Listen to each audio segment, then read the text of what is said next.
Chairman, বিগত 17 বছরের লড়াই সংগ্রামের পরীক্ষিত নেতৃত্ব, আগামী স্বনির্ভর বাংলাদেশ নির্মাণের স্বপ্ন যিনি দেখেন, যারা সাইন করেছেন দয়া করে এসে আমাদের আসন গ্রহণ করুন। আমাদের ফোরামের নেতৃবৃন্দ এখানে উপস্থিত হয়েছেন।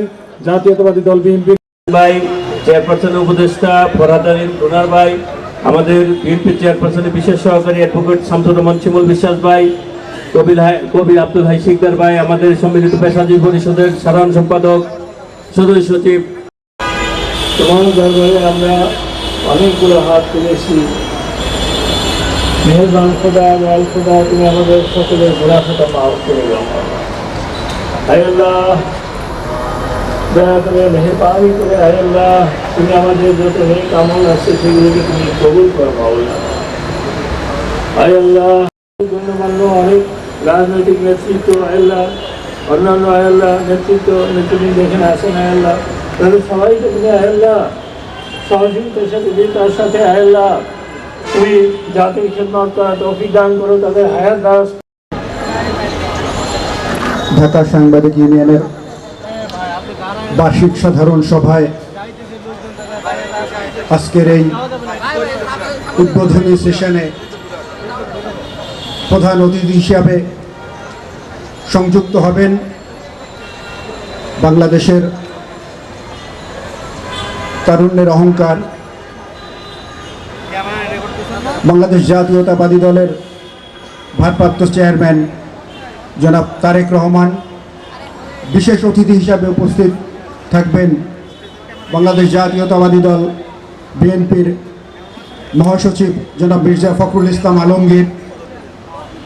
বিশেষ অতিথি হিসেবে আর উপস্থিত থাকবেন বাংলাদেশ জামায়াত ইসলামের সেক্রেটারি জেনারেল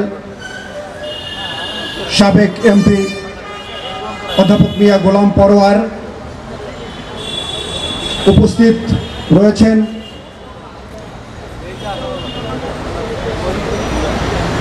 বাংলাদেশ ফেডারেল সাংবাদিক ইউনিয়ন এবং ঢাকা সাংবাদিক ইউনিয়নের সাবেক সভাপতি এবং মহাসচিব, সাবেক সভাপতি এবং সাধারণ সম্পাদক বৃন্দ, বিভিন্ন অঙ্গ ইউনিয়নের নেতৃবৃন্দ, রাজনৈতিক দলের নেতৃবৃন্দ, পেশাজীবী নেতৃবৃন্দ, সাংবাদিক ভাই এবং বোনেরা, মহান রবের দরবারে শুকরিয়া আদায় করছি যার একান্ত মেহেরবানিতে আজকে আমরা ঢাকা সাংবাদিক ইউনিয়নের বার্ষিক সাধারণ সভা একটি স্বাধীন মুক্ত পরিবেশে আজকে আয়োজন করতে পেরেছি। এজন্য যারা রক্ত দিয়ে এই নতুন স্বাধীনতা এনে দিয়েছেন, প্রথমে আমি তাদের আত্মার মাগফিরাত কামনা করছি এবং তাদের শাহাদাত কবুলের জন্য মহান রবের কাছে দোয়া করছি। সবার উদ্বোধনী অনুষ্ঠানের সম্মানিত সভাপতি, ঢাকা সাংবাদিক ইউনিয়নের সভাপতি জনাব মোহাম্মদ শহীদুল ইসলাম, আজকের অনুষ্ঠানের প্রধান অতিথি বাংলাদেশ জাতীয়তাবাদী দল বিএনপির ভারপ্রাপ্ত চেয়ারম্যান জনাব তারেক রহমান, বিশেষ অতিথি হিসেবে আমাদের মাঝে এখন পৌঁছেননি বাংলাদেশ জাতীয়তাবাদী দল বিএনপির মহাসচিব জনাব মির্জা ফখরুল ইসলাম আলমগীর। উপস্থিত আছেন বাংলাদেশ জামায়াত ইসলামীর সেক্রেটারি জেনারেল অধ্যাপক মিয়া গোলাম পরোয়ার, বাংলাদেশ জাতীয়তাবাদী দল বিএনপির স্থায়ী কমিটির সদস্য অধ্যাপক ডাক্তার AZM জাহিদ হোসেন সহ আমার ঢাকা সাংবাদিক ইউনিয়ন, বাংলাদেশ ফেডারেল সাংবাদিক ইউনিয়ন, জাতীয় প্রেস ক্লাবের সাবেক নেতৃবৃন্দ, উপস্থিত ভাই ও বোনেরা, আসসালামু আলাইকুম। নেতৃবৃন্দ ও সাংবাদিক সহকর্মী বন্ধুগণ, আসসালামু আলাইকুম। ফ্যাসিস্ট চোরাচার মুক্ত পরিবেশে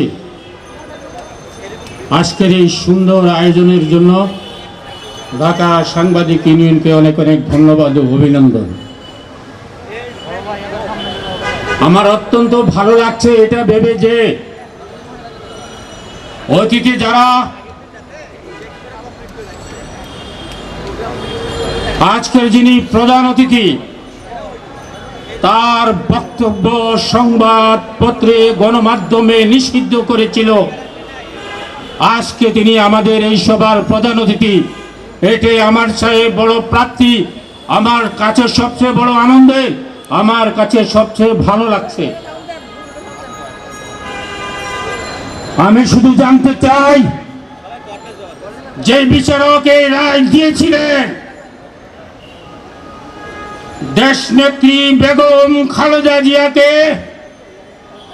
যে আপিলে তিনি মিথ্যা, অসত্য, অগ্রহণযোগ্য মামলা থেকে মুক্তি পেতে চেয়েছিলেন, সেই মামলায় দ্বিগুণ সাজা দিয়েছিলেন। আমি এই মুক্ত পরিবেশে সেই বিচারপতি লীগ সদস্যের বিচার দাবি করছি। সব শেষে এই দেশে দুটি পরিবার আছে, রাজনৈতিক পরিবার। একটি পরিবার গণমাধ্যম, গণতন্ত্র বান্ধব, আর একটি পরিবার নিষ্ঠ। তারা মানুষের কণ্ঠরোধ করে গণতন্ত্র এবং গণমাধ্যমকে তারা প্রতিনিয়ত অত্যাচার, নির্যাতন দিয়ে তারা করায়ত্ত করতে চেয়েছে। আমি শুধু এতটুকু বলবো, আমরা দীর্ঘ 16 বছর নির্যাতন সহ্য করে এই রাজপথে টিকে আছি। আপনারা তো মাত্র 1 ঘন্টা টিকতে পারেননি, ভবিষ্যতেও পারবেন না। আমি শুধু বিনয়ের সাথে এতটুকু বলতে চাই, এই চৈরাচাররা আমাদেরকে এই জাতীয় প্রেস ক্লাবের সদস্যপদ থেকে বঞ্চিত করেছে। ঢাকা সাংবাদিক ইউনিয়ন, বাংলাদেশ প্যানেল সাংবাদিক ইউনিয়ন থেকে বের করে দিয়েছে। আজকে তারা কোথায়? যারা এর সঙ্গে যুক্ত, আমি তাদের বিচার দাবি করে আমি আমার সংক্ষিপ্ত বক্তব্য এখানে শেষ করছি। আল্লাহ হাফেজ। আপনি আমাদের সাথে যুক্ত হয়ে বাংলাদেশের সাংবাদিক অঙ্গনকে আজকে আলোকিত করেছেন। আপনার উপস্থিতি আমাদেরকে সত্যিকার অর্থে প্রাণবন্ত করলো। দুঃশাসন, পৃথিবীর ইতিহাসের নিকৃষ্টতম স্বৈরাচারের পতনের পরের এই মুক্ত সমাবেশে সত্যিকার অর্থে মনে হচ্ছে সৃষ্টি সুখের উল্লাসে মোর চোখ হাসে, মোর মুখ হাসে, মোর ত্বক গিয়ে খুন হাসে। সেই সাংবাদিকদের স্মৃতির প্রতিও জানাই গভীর শ্রদ্ধা। আজকে এই সেই প্রেস ক্লাব, যে প্রেস ক্লাবে আমাদের অফিসে তালা লাগিয়ে দেওয়া হয়েছিল, আমরা রাস্তায় রাস্তায় ঘুরে বেরিয়েছি। এই সেই প্রেস ক্লাব যেখানে আমাদের সাংবাদিকদেরকে 15-16টা বছর মেম্বার হওয়ার অধিকার থেকে বঞ্চিত করা হয়েছিল। এই সেই প্রেস ক্লাব যেখানে বাংলাদেশের গণমানুষের অবিসম্বাদিত নেত্রী, জাতীয় ইতিহাসের তার চাইতে জনপ্রিয়তম নেত্রী আজ পর্যন্ত কি আবির্ভূত হয়েছে? সেই মহান নেত্রী দেশ মাতা বেগম খালেদা জিয়ার প্রচলিত যে ইফতার মাহফিল, সেই ইফতার মাহফিল করতে দেন এই দুর্বৃত্তরা। সেই প্রেস ক্লাবে আমরা বর্ধিত সভা করেছি মাঠে, ঢাকা সাংবাদিক ইউনিয়নে। সেই প্রেস ক্লাবে আজকে এই মুক্ত সমাবেশে, মুক্ত মঞ্চে, মুক্ত আবহাওয়ায় প্রাণের আবেগ তো ধরে রাখা মুশকিল। তো আমাদের সাংবাদিক ইউনিয়নের নেতৃবৃন্দের কিছু অভিযোগ আছে। সেই অভিযোগগুলো কি? 1 নম্বর হলো, রাজনৈতিক দলগুলো আমাদের সাংবাদিক ইউনিয়নের মূল্যায়ন করে না ঠিক মতো। প্রথম কথা হলো যে রাজনৈতিক দলগুলোর বাইরে যে সংগঠনটি গত 17 বছর রাস্তায় ছিল, একদিনের জন্য রাজপথ থেকে সরে দাঁড়ায় নাই, সেই সাংবাদিক ইউনিয়নের মূল্যায়ন কি যথাযথভাবে হচ্ছে? এই সরকার তো সাংবাদিক ইউনিয়নকে পাত্তাই দেয় না। এত সব বুজুর্গ ব্যক্তিবর্গ, এত বছর জ্ঞানী, মহাজ্ঞানী, সক্রেটিসের নাতি, প্লেটোর ছাত্র, এগুলো দিয়ে ভরা, তারা তো আমাদের দিকে তাকানোর সময়ই পায় না। বিপ্লবের সাথে যাদের কোনো সম্পর্ক ছিল না, বিপ্লব কি যারা চেনেও না, সেই সমস্ত লোকদের অনুগ্রহের জন্য আমাদের এখন দাঁড়িয়ে থাকতে হয়। আর আমরা যারা রাস্তায়, আমার বুকে 22টা ছুরিকাঘাতের দাগ, রাষ্ট্রদ্রোহিতা এবং হাসিনা হত্যার দুটো মামলা। আমরা তো মাঠ ছাড়ি নাই, তাহলে আমাদেরকে পাশে ডাকতে, কাছে রাখতে লজ্জা কিসের? এত লজ্জা তো নারীর ভূষণ। সরকার এবং রাজনীতিতে লজ্জার স্থান নাই। যাই হোক বন্ধুগণ, আরেকটা বিষয় আমি তো বুঝতে পারতেছি, আমাদের নেতা যখন চলে আসছেন, আরো রাজনীতি নেতৃবৃন্দ আছেন, সেটা হলো 53 বছরের বাংলাদেশের স্বাধীনতা লাভ করেছে। এই 53 বছরে নানান কীর্তি কাহিনী আমরা শুনেছি, কিন্তু 53 বছরে ইনফরমেশন পলিসি বাংলাদেশে প্রণীত হয় নাই। 53 বছরে বাংলাদেশ চলতেছে আন্দাজে বান্দাজে। কালচার, যে কালচারে আমরা ইন্ডিয়ার কাছে সবচেয়ে বেশি মার খেয়েছি, সেই কালচারাল কোনো পলিসি বাংলাদেশের নাই। এডুকেশন, যে এডুকেশনে হাসিনার দালালরা, দোসররা, দুর্বৃত্তরা সবচেয়ে বেশি লালিত পালিত হয়, সেই এডুকেশন পলিসি 53 বছরও বাংলাদেশে হয় নাই। এই সমস্ত গুরুত্বপূর্ণ জায়গায় আছে মনোসংযোগের দিন। আমাদের 1,500 সাংবাদিক বেকার, তাদের কোনো কর্মসংস্থানের কোনো 20 বছর ধরে একটা মানবিক বাংলাদেশের জন্য, শিশুমুক্ত একটা বাংলাদেশের জন্য আন্দোলনের নেতৃত্ব দিয়ে আসছেন। এই আন্দোলনের যার নেতৃত্বের সফল পরিণতিটা আমরা 5 তারিখে দেখেছি। আমাদের আস্থায় ভালোবাসার মানুষ, বাংলাদেশের গণমানুষের আস্থার মানুষ, বিএনপির ভারপ্রাপ্ত চেয়ারম্যান জনাব তারেক রহমান উপস্থিত আছেন, বিভিন্ন রাজনৈতিক দলের সম্মানিত নেতৃবৃন্দ, বাংলাদেশ ফেডারেল সংবাদ ইউনিয়ন, ঢাকা সংবাদ ইউনিয়নের সম্মানিত নেতা নেতৃবৃন্দ এবং সদস্যরা, সম্মানিত সুধীবৃন্দ, আসসালামু আলাইকুম। বক্তব্য বেশি দেব না। আজকে আমরা একটা মুক্ত পরিবেশে এখানে কথা বলতে পারছি। এর জন্য শত শত মানুষকে, যেমন ছাত্ররা জীবন দিয়েছেন, তেমনি বিরোধী দলের নেতা কর্মীদেরকে জীবন দিতে হয়েছে। বন্ধুরা আমার, এই ফ্যাসিস্ট সরকারকে বিদায় দেওয়ার জন্য এই আজকে যে সাংবাদিকদের দেখেছেন, এই সাংবাদিকদের বিশাল অবদান আছে। আমরা যখন দেখলাম ছোট ছোট শিশুগুলোকে নির্বিচারে গুলি করে হত্যা করছে, আমরা দেখলাম যাত্রাবাড়িতে, আমরা দেখলাম উত্তরায়, আমরা দেখলাম বাড্ডায় ছোট ছোট শিশুগুলোকে গুলি করে এই পাশ থেকে এই পাশে ছিদ্র করে মেরেছে। শিশুগুলো রাস্তার উপরে, কালো রাস্তায় পিচ দ্বারা কালো রাস্তার উপরে পড়ে আছে, তারা ছটফট করছে। মুরগি জবাই করলে যেভাবে ছটফট ছটফট করতে করতে নিস্তেজ হয়ে যায়, সেদিন আমাদের কোমলমতি শিশুগুলোকে আমরা দেখলাম রাস্তার উপর ছটফট ছটফট করে ফিনকিরিয়ে রক্ত ঝরছে আর তারা নিস্তেজ হয়ে যাচ্ছে।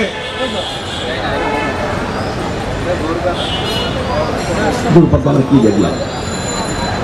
খনিজ সরকার, ছাত্র হত্যাকারী, গণহত্যাকারী সরকার ওই সময় যেমন উল্লাস প্রকাশ করছিল, তেমনি আমাদের মিডিয়ায় কিছু লোক, সাংবাদিকরাও সেদিন উল্লাস প্রকাশ করতে আমরা দেখেছি, টক শোতে দেখেছি, নিউজে দেখেছি। মিথ্যা নিউজ করার যে তাদের মধ্যে সব সেদিন আমরা দেখেছি।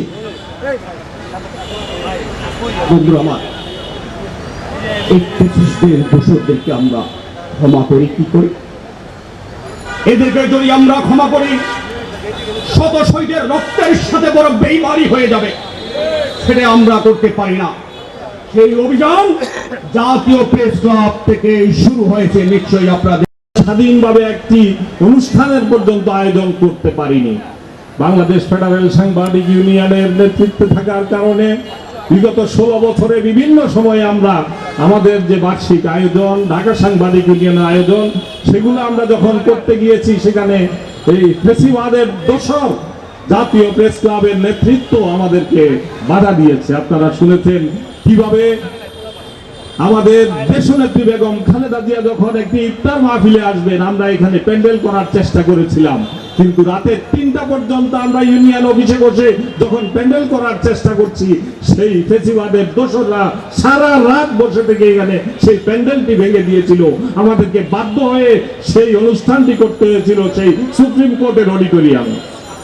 এভাবে শুধুমাত্র দেশের মানুষের গণতন্ত্র বনা মানুষের এদেশের স্বাধীনতাকামী মানুষের অধিকার কেড়ে নেওয়া হয় নাই, বাংলাদেশের সাংবাদিক সমাজের প্রতিটি পদে পদে তাদের অধিকার কেড়ে নেওয়া হয়েছে। মুক্তভাবে লিখতে দেওয়া হয় নাই, বলতে দেওয়া হয় নাই, টকশোতে কারা যাবে তারা বিশেষ জায়গা থেকে নির্দেশনা দিয়ে সেটা নির্ধারণ করা হয়েছে।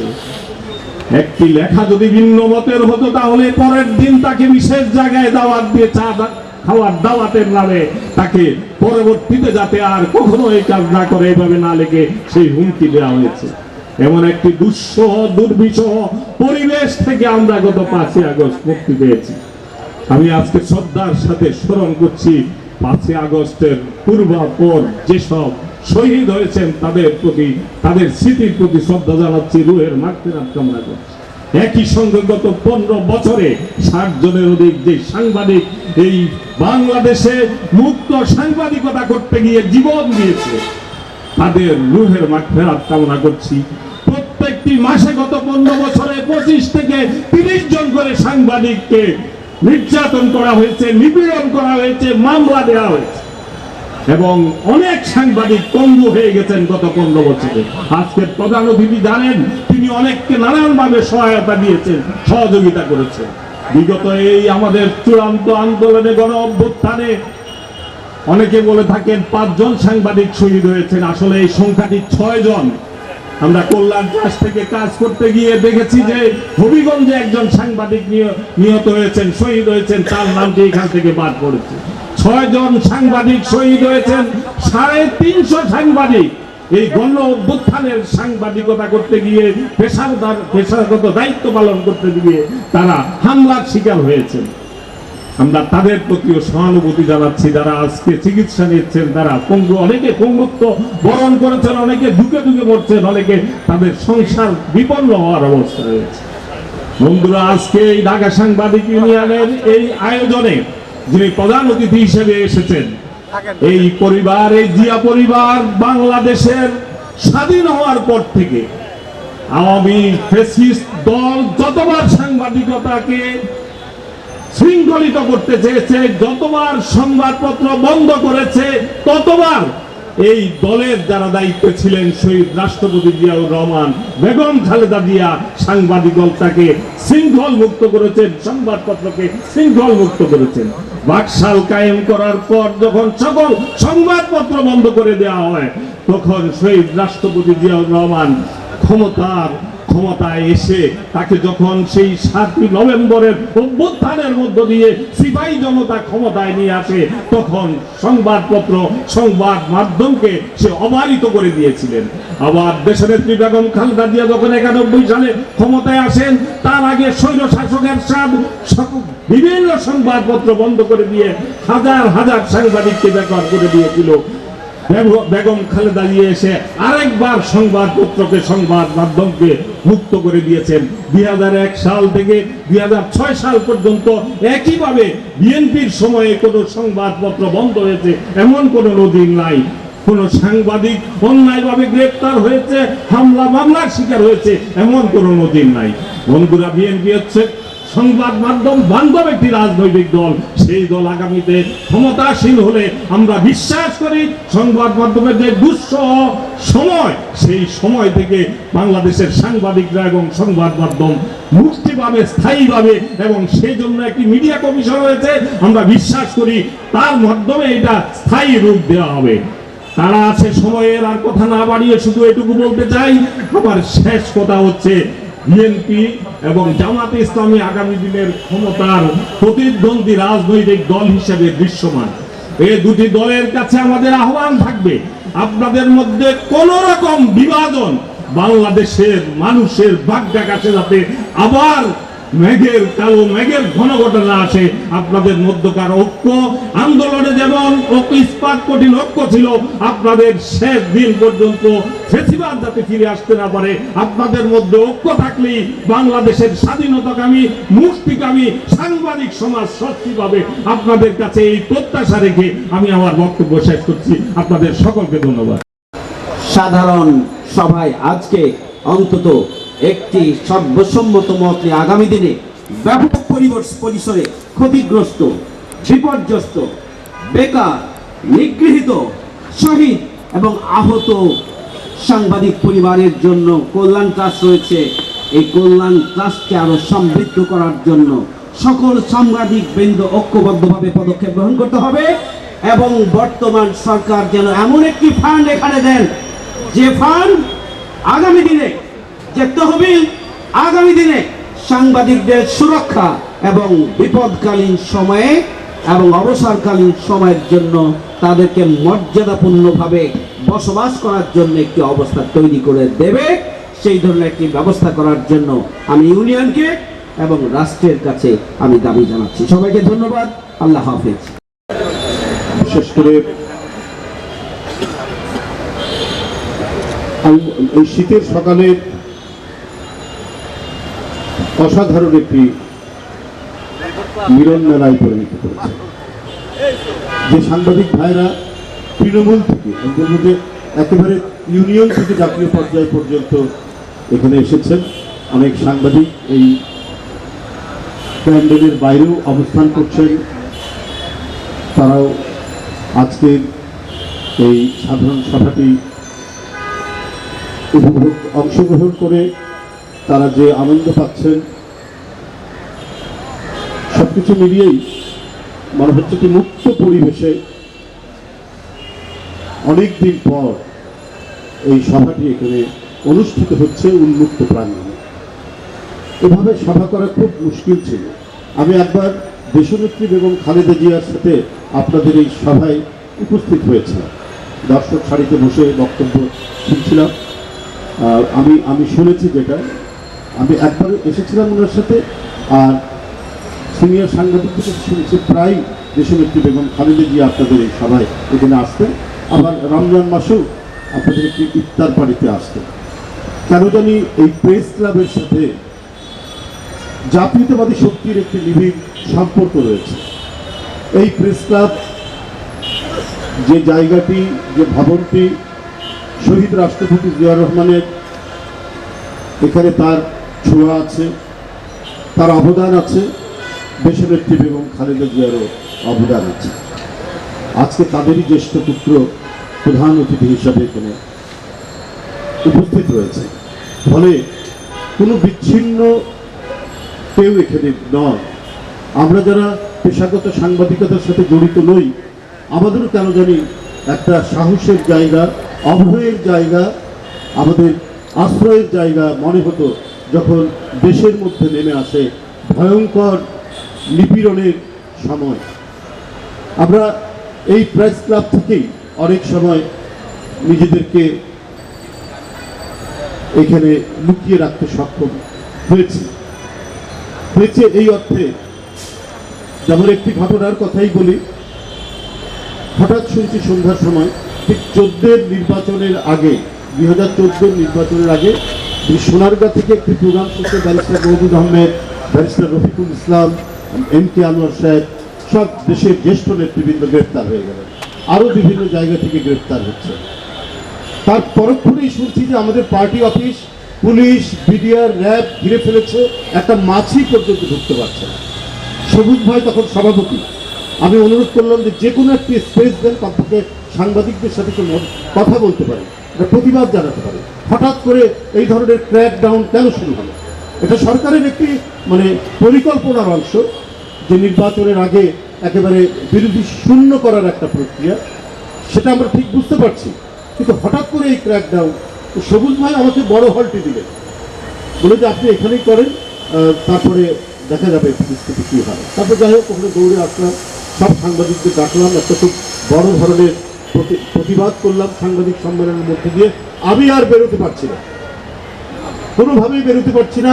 মেইন গেটের সামনে কালো কাঁচ ঢাকা মাইক্রোবাস, আপনার ব্যাংকের পাশে ছোট্ট যে গেটটি, সেখানে মাইক্রোবাস, কোনোভাবেই আর বেরোনোর কোনো স্কোপ নেই। এক ভয়াবহ পরিস্থিতি।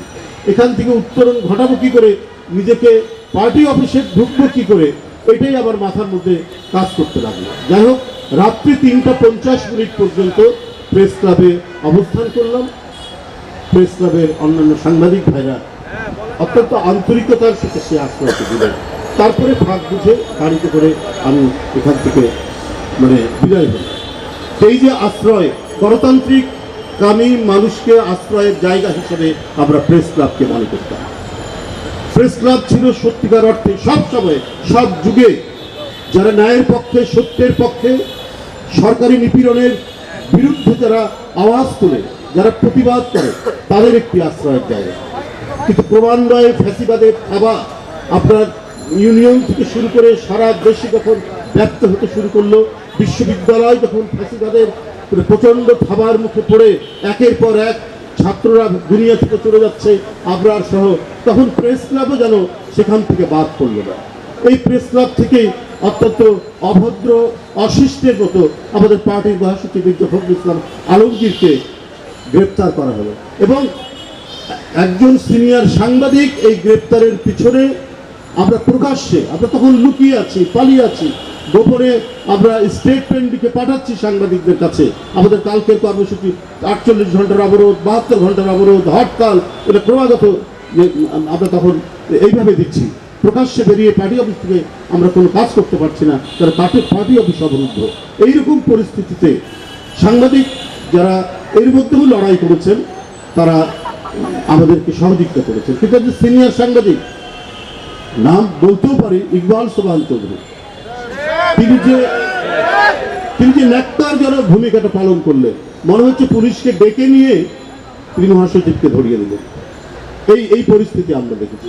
সর্বশেষ আমাদের কর্মসূচি 19 জুলাই ছাত্র জনতার তুমুল আন্দোলন চলছে। আমাদের সম্মানিত ভারপ্রাপ্ত চেয়ারম্যান সাহেব আমাকে বিশেষ করে ঢাকা মহানগরের উত্তর দক্ষিণের সঙ্গে যোগাযোগ করতে বলছে এবং এই ছাত্র জনতার আন্দোলনে সংহতি জানানোর জন্য তিনি বারবার বলেছেন। আমাদের একটা কর্মসূচি দেওয়া হলো 19 জুলাই শুক্রবারের দিন। আমি 12:30টার মধ্যে এখানে চলে আসলাম। আমার কয়েকজন সাংবাদিক ভাই, আমি তখন বাইরে আপনাদের যে গেস্ট রুম, এই গেস্ট রুমে বসে আছি। কারণ আমি আমার মনে হলো তখনও কিন্তু তেমন পুলিশ আসেনি, কয়েকজন পুলিশ দাঁড়ানো আছে কয়েক দিকে। হঠাৎ আমার মনে হলো যে এখানে থাকা ঠিক হবে না, কিন্তু কোন দিকে যাবো। আমার সঙ্গে কিছু সাংবাদিক ভাইরা আমাদের ভিতরে, যেখানে মানে সিনিয়র সাংবাদিক বা কার্যধারী সাংবাদিক যারা সদস্য তারা যান, এর মধ্যে 2জন সিনিয়র সাংবাদিক ভিতরে নিয়ে আমাকে চাটা খাওয়ালেন। এর মধ্যে একজন এসে খবর দিলেন যে আমাদের সেক্রেটারি বলেছেন যে আপনি এখানে একাই থাকবেন, আর কেউ যেন না ঢুকে। তার কথা শুনেই আমার একটু সন্দেহ মনে হলো। আমার মনে হচ্ছে যে কিছু একটা হতে পারে। তারপর চা খাওয়া শেষ হতে না হতেই দেখি একবার 50-60 জন পুলিশ ঢুকে ওই ভেতর থেকে নিয়ে গেল। যে জায়গাটি ছিল গণতন্ত্রকামী মানুষের আশ্রয়ের জায়গা, যে জায়গাটি ছিল ন্যায়ের পক্ষে একটি কথা বলার জায়গা। আমরা 80-র দশকেও আমরা দেখেছি সেই সময় বরেণ্য সাংবাদিক আতাউজ্জামান, গিয়াস কামাল চৌধুরীরা কি অসাধারণ এবং তেজোদ্দীপ্ত তাদের ভূমিকা ছিল ভয়েস অফ আমেরিকায় এবং কি বলে বিবিসিতে। তখন তো আমরা অপোজিশনদের যে কথা এবং কর্মসূচি আমরা বিবিসি শুনতাম, আমরা ভয়েস অফ আমেরিকা থেকে আমরা কর্মসূচিগুলো শুনে আমরা কর্মসূচি পালন করতাম। তখনও এরশাদ হঠাৎ করে পত্রপত্রিকা বন্ধ করে দিত। কিন্তু এখন এমন নিপীড়নের জায়গা, কেউ সাহস করে দাঁড়িয়ে কথা বলবে বা তাদের নিপীড়নের বিরুদ্ধে যে দাঁড়াবে, সেটার কোনো সুযোগ ছিল না। কারণ প্রেস ক্লাবের ভিতরেই ফ্যাসিবাদের এমন